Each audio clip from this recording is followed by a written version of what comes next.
We had a democratic nominating process where the voters spoke clearly. I won 14 million of those votes, et cetera. So I'm not only believed that from the beginning, but I wanted to reassert it and demonstrate that it's true. And I'm going to be doing that all through this week and from here on. So Dan, first to you, if the president is not going to do so voluntarily, and he is showing so much defiance and a lot of spirit right now, is there any way that the so-called party elites, whom he is just disparaging here, could persuade him to drop out? Well, they've never done presidential debates this early in the election season before, right? And so my theory is that his own team sabotaged him. They knew this. Biden's team saw it coming. I think that's why they pushed for an earlier debate, so they'd have time to change course if needed, but they've got to act fast.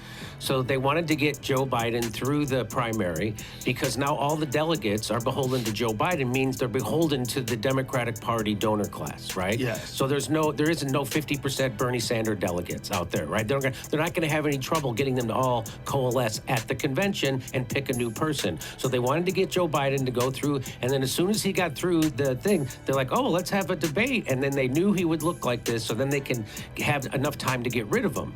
That seems pretty plausible that that's what's going to happen. And guess what's going to happen now? So they're going to have a person at the top of the ticket who nobody voted for, because they're going to choose them at the convention, and nobody voted for this person, and they're saying democracy's on the ballot. That's the irony. Isn't that wild? Yeah. Democrats have called themselves the party of democracy, but they ran the least democratic primary ever. They skipped Iowa, New Hampshire, jumped straight to South Carolina.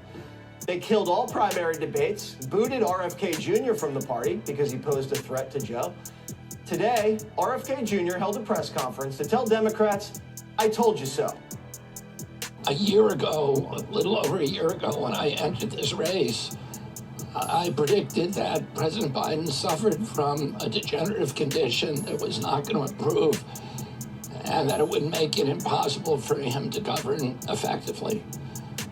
The reaction of the DNC to that obvious condition was to hide it from the American public and to use their power over the Democratic Party nomination process to make sure that nobody could compete with President Biden in a way that would expose his deficiencies. And as a result, we are where we are today, which is in a period of crisis. Presidential candidate RFK Jr. joins us now. So, RFK, you ran the right way. You did what you were supposed to do. You were a Democrat. You primaried a Democrat incumbent, and they wouldn't let you. How did they jam you out of this thing? Because now look at what happened. Yeah, I think it was a strategic mistake by the Democrats, Jesse, and you and I have talked about this before. But they got rid of, they changed the primary rules while we were running the primary. They changed 60 different rules to make it impossible for anybody to challenge Joe Biden. One of the things that you remember that they did to me is I've been campaigning in New Hampshire, so they adopted a rule that said that any political candidate, any Democratic candidate who campaigns in New Hampshire, who steps foot into the state of New Hampshire, that all of their votes would go to the president, all of their delegates would go to the president, instead of going to that.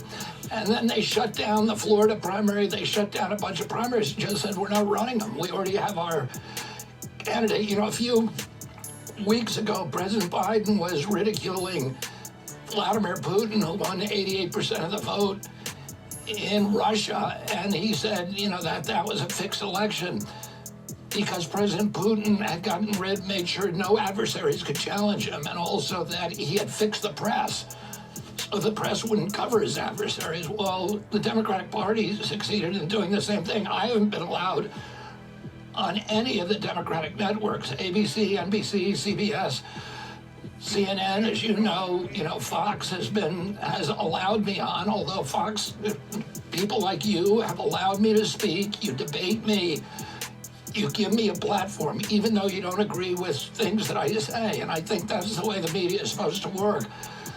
But the other media It's like networks have Monopoly when forgotten you're about playing, that. and when you're playing with children, you just change the rules in the middle of the game and just kind of make it up as you go along. You can't do that when it comes to these high stakes. You know how things operate at conventions. There's been a long history of chicanery at these things. You've now have uncommitted delegates. Are we going to see bribery? Are we going to see quid pro quo? Are we going to see ambassadorships promised? Donors greased? This is a sprint to grease as many delegates by mid-August as possible. Yeah, I think, some of that is bound to happen. I think, most of those delegates are kind of mom and pop people. They're committed to Biden. They committed originally to Biden.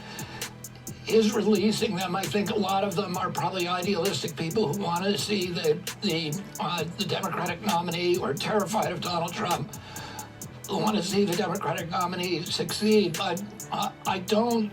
The indicators now, Jesse, is that the party elites are not really going to let go of the process, and we'll see what happens. The last time, there's a lot of similarities between this election and what happened with my dad's election in 1968. There was a war going on at that time that was very controversial and was very damaging to our country. There were protesters in the street. The convention was in Chicago, and my father, who was leading, got knocked out by an assassin's bullet, not by a resignation. You, in effect, had an open convention, but the DNC at that time tried to maintain control over it. They put their candidate in, which Hubert Humphrey. There was the convention became riotous, and the riots shocked the American public, and they didn't want anything to do with the Democratic Party after that. And I think a lot of people in the Democratic Party probably should look back to what happened in 1968 and take some caution from allowing the party elites to continue to exercise control over their choices. That would be good sage advice from RFK Jr. And they're saying democracy's on the ballot. That's the irony. Isn't that wild? Yeah.